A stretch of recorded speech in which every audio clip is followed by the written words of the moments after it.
Assalamualaikum warahmatullahi wabarakatuh. Apa kabar anak soleh solihah?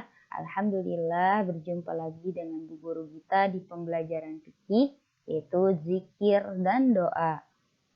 Sebelum memulai pembelajaran hari ini, marilah kita awali dengan membaca basmalah. Bismillahirrahmanirrahim. Tujuan pembelajaran hari ini, yang pertama, siswa dapat menghafal bacaan zikir seperti istighfar, tasbih, tahmid, dan takbir. Yang kedua, siswa mampu membiasakan diri berzikir dan berdoa setelah sholat fardu. Yang ketiga, siswa mengenal rukun iman. Zikir sesudah sholat fardu. Zikir artinya mengingat atau menyebut. Zikir kepada Allah Subhanahu wa Ta'ala berarti mengingat dan menyebut Allah Subhanahu wa Ta'ala. Dijelaskan dalam Al-Quran surat Al-Ahzab ayat 41 sampai 42. A'udzu billahi minasyaitonir rajim. Bismillahirrahmanirrahim. Ya ayyuhalladzina amanu dzkurullaha dzikran katsira wasabbihu bukratan wa asila. Yang artinya, wahai orang-orang yang beriman, ingatlah kepada Allah dengan mengingat nama-namanya sebanyak-banyaknya. Dan bertasbihlah kepada Allah pada waktu pagi dan petang. Doa. Doa artinya memohon. Sesudah sholat wajib atau fardu, kita disunahkan berzikir dan berdoa terlebih dahulu sebelum kita meninggalkan tempat duduknya. Sebab dengan banyaknya berzikir dan berdoa atau memohon dengan penuh hati kepada Allah Subhanahu wa Ta'ala serta mengharap kebaikannya, Allah pasti akan mengabulkan sesuatu yang kita hendaki. Di samping itu, banyak mengingat Allah, hati kita pun akan menjadi tenang. Nabi Muhammad SAW bersabda, barang siapa yang menyebut subhanallah di akhir tiap sholat 33 kali, menyebut alhamdulillah 33 kali, dan menyebut Allahu Akbar 33 kali. Jadi jumlahnya 99 kali.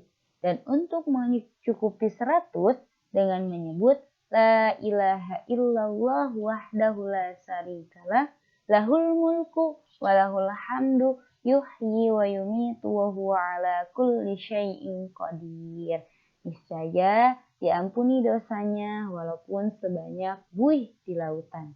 Masya Allah. Marilah kita selalu berdoa dan berzikir setelah sholat fardu.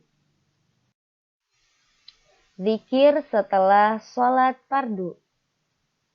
Mengucap istighfar, Astaghfirullahaladzim.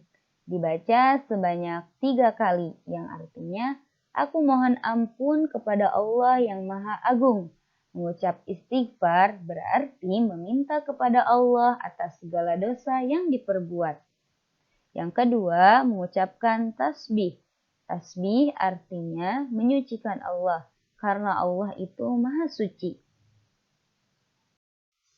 Bacaan tasbih yaitu subhanallah, dibaca 33 kali, yang artinya Maha Suci Allah.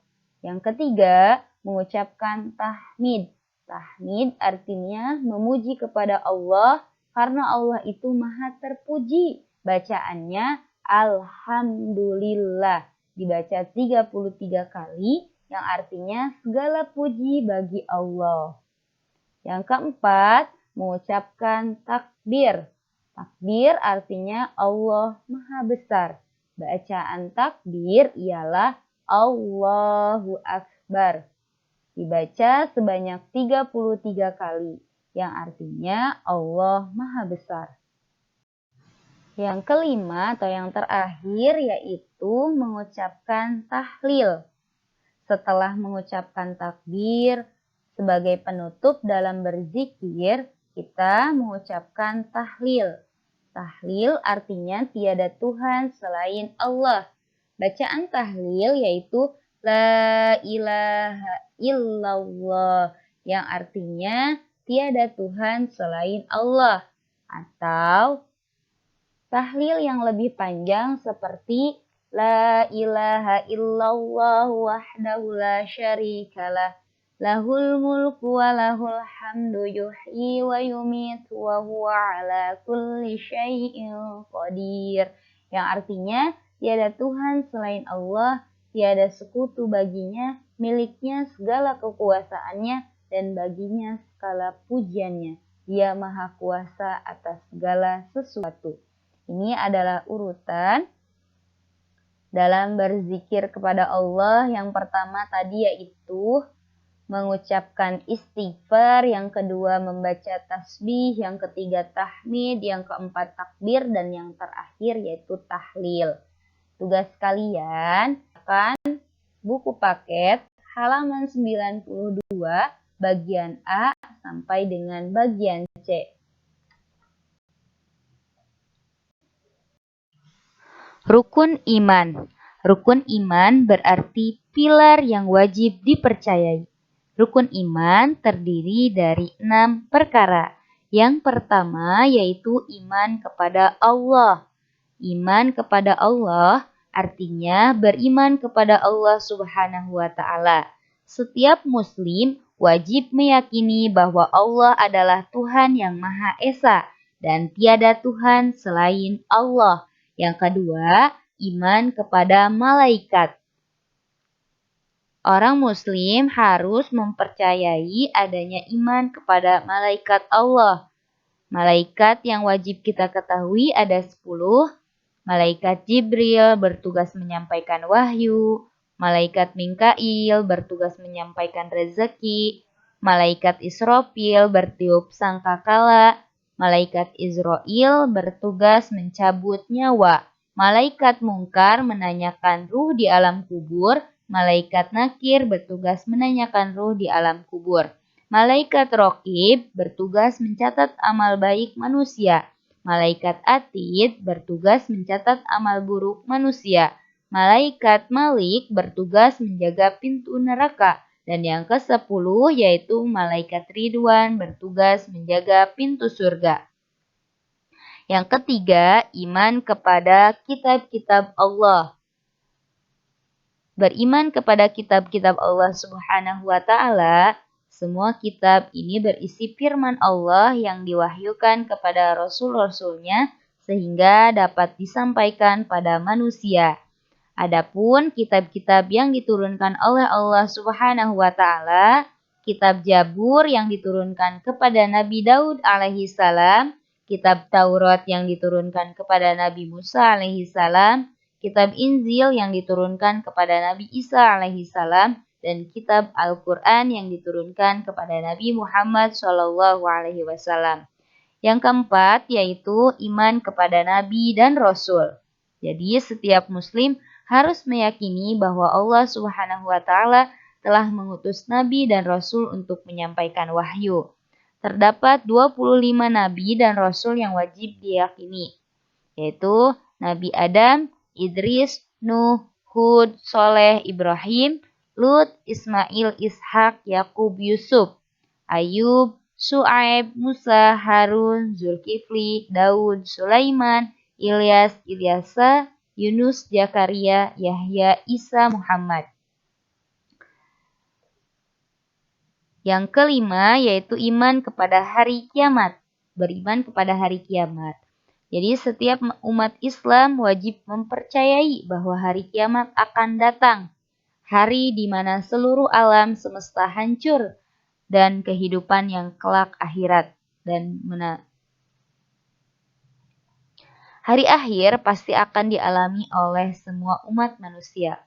Allah berfirman dalam surat Al-A'raf ayat 197 mengenai hari kiamat. Dijelaskan bahwa tiada satu orang pun yang mengetahui kecuali Allah Subhanahu wa Ta'ala. Yang keenam yaitu iman kepada qada dan qadar. Setiap muslim wajib percaya serta meyakini sepenuh hati bahwa Allah Subhanahu wa taala memiliki kehendak, ketetapan dan keputusan atas semua makhluknya. Menurut bahasa, qada berarti hukum, ketetapan, kehendak Allah. Jadi semua yang terjadi berasal dari Allah Subhanahu wa taala, Sang pemilik kehidupan. Sedangkan qadar artinya sebagai sebuah ketentuan atau kepastian Allah Subhanahu wa taala. Qada adalah rencana dan qadar adalah perwujudan atau kenyataan yang akan terjadi seperti yang sudah ditetapkan Allah Subhanahu wa taala, sehingga hubungan keduanya tidak dapat dipisahkan. Alhamdulillahirabbil alamin. Terima kasih atas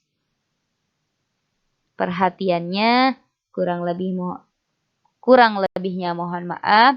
Semoga bermanfaat. Akhirul kalam.